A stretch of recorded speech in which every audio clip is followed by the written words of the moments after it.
ठाकरे ने हाल ही में sanitary pads को लेकर अपना पक्ष साफ किया है। आपको बता दें कि हाल ही में सैनिटरी पैड्स पर भी 12% जीएसटी लगाया गया है, जिसको लेकर काफी चर्चा हो रही है।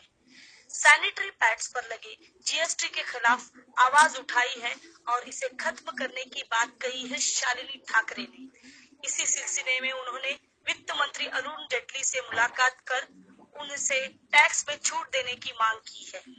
उनका मानना है कि यह हर एक महिला की जरूरत है और खासकर ग्रामीण इलाकों की महिलाएं जो कि सैनिटरी पैड्स के खर्चे को नहीं उठा। नमस्कार, मैं Shweta Bhatt national time news में आपका स्वागत करती हूं।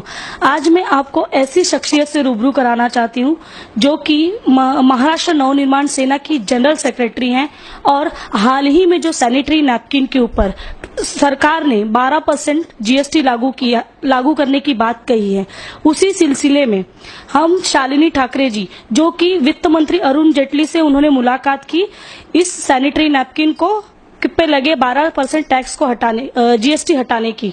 आइए जानते हैं उन्हीं अरुण जेटली जी को मिलने का कारण ये है कि कहीं पे ये लग रहा था कि जो जीएसटी लागू हो रहा है उसमें महिलाओं को जरूर न्याय मिलेगा। जो इतने साल महिलाओं के ऊपर अन्याय हो रहा है अलग अलग विषयों में, उसमें एक विषय ये भी है कि सैनिटरी नैपकिन्स महिलाओं के लिए जिस अफोर्डेबल प्राइस पे चाहिए उसमें अवेलेबल नहीं है, मिलते नहीं है। आज अगर आप पूरे भारत के स्टेटिस्टिक्स देखेंगे तो सिर्फ 12% महिला सैनिटरी नैपकिन्स यूज करती हैं और उसमें से 12% वो हैं जो मेट्रो में रहती हैं। जो गांव में अगर आप देखें तो 1 से 2% के ऊपर महिला नहीं यूज करती और ये बहुत खराब वस्तुस्थिति है, क्योंकि अगर आप देखें तो ये महिला कहीं पे महिला होने का ही ये कर दे रही हैं, महिला होने का उनके ऊपर अन्याय हो रहा है। तो ये महिलाओं ने नहीं बोला था कि हमारे को इस तरह की हमारी जरूरत पैदा करिए, वो दी गई है और उसके ऊपर हमारे को उनको सपोर्ट करना चाहिए मानसिक दृष्टि से, हर दृष्टि से, लेकिन वो नहीं हो रहा है। इसीलिए अरुण जेटली जी को मिले कि इसको टैक्स फ्री करिए। अब यहाँ पे हमारी जो भूमिका है वो हम पिछले 3 साल से इस मुद्दे पर काम कर रहे हैं और अगर हम ये बोलते हैं कि टैक्स फ्री करिए तो आज ये भी ध्यान में रखना चाहिए कि ये सैनिटरी नैपकिन्स बनाने वाले मैन्युफैक्चरर कौन हैं। ये सारे बहुत बड़े मल्टीनेशनल्स हैं, बहुत बड़ी कंपनीज हैं। तो अगर हम टैक्स फ्री कर रहे हैं तो उनके फायदे की बात कर रहे हैं।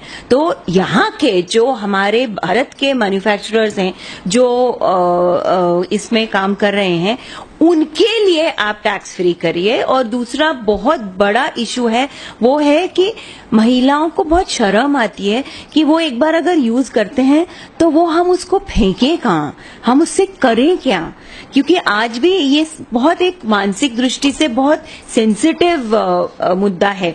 तो उसके लिए हमने बोला है कि बायोडिग्रेडेबल जो सैनिटरी नैपकिन्स हैं उनको आप टैक्स फ्री करिए और जो नॉन बायोडिग्रेडेबल है जो कि ये बड़ी बड़ी कंपनियां बनाती हैं उस पे आप एक एसेंशियल कमोडिटी टैक्स लगाइए। मतलब आप एक प्राइस के ऊपर उसकी प्राइस बढ़ा नहीं सकते। मतलब हम ये बोलने की कोशिश कर रहे हैं कि आप इस सैनिटरी नैपकिन्स को इस प्राइस पे रखिए, ऐसे रखिए कि हर महिला उसको अफोर्ड कर सकती है।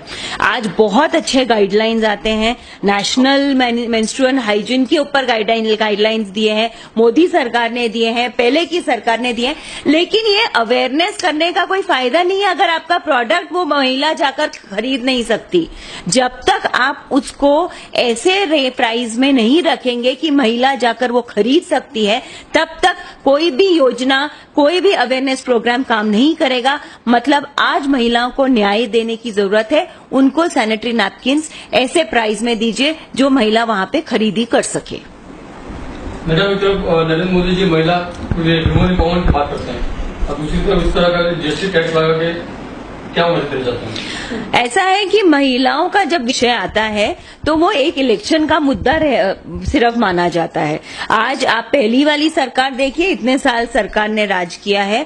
अब जो नई सरकार आई है, मोदी सरकार, सबने एक ही मुद्दा, महिला सक्षमीकरण, महिला वुमेन्स एम्पावरमेंट। हर कोई जाकर इलेक्शन में बहुत बड़ी बड़ी स्पीचेस देता है, लेकिन जब महिलाओं के विषय आते हैं उस पे कोई भी उस विषय को प्राधान्य नहीं देता, प्रायोरिटी में नहीं रखता, और दुर्लक्षित, सबसे ज्यादा दुर्लक्षित अगर आज की डेट में विषय है वो है महिलाओं का। इसीलिए हमें लग रहा था कि ये टाइम है कि महिलाओं के ऊपर जो अन्याय इतने सालों से हो रहा है वो बंद होगा।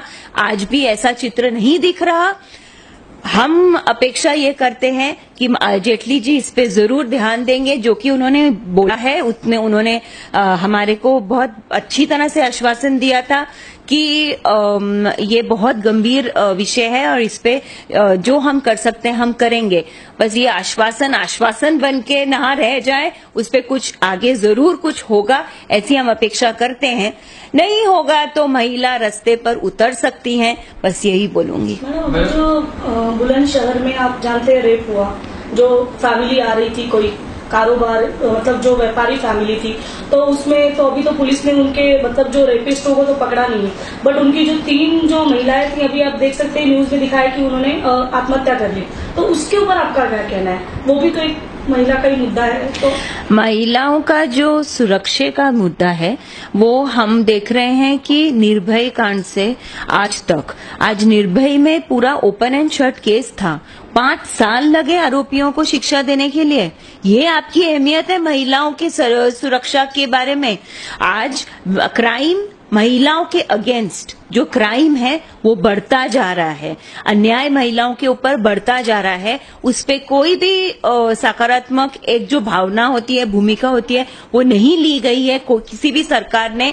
निर्भय फंड में फंड आता है, फंड वैसे ही वापस जाता है, क्यों वो महिलाओं के सुरक्षा के ऊपर खर्च नहीं होता है? तो अगर ये नहीं होगा तो जो केसेस हैं वो बढ़ते ही जाएंगे। महिलाओं के ऊपर आज की घड़ी पे अत्याचार और अन्याय बढ़ रहा है, वो हम ये मानते हैं। उसके ऊपर सरकार क्या करेगी और क्या नहीं करेगी और हम उनसे क्या करवाएंगे वो आगे आपको दिखेगा। ये थी हमारे साथ शालिनी ठाकरे, जिन्होंने सैनिटरी नैपकिन पे जो 12% जीएसटी लागू करने की सरकार ने बात की है, उस पे अपनी राय रखी है। और अब देखना यह है कि इनकी ये पहल क्या रंग लाती है और सरकार इस पर अपना इस जीएसटी पर क्या बदलाव करती है।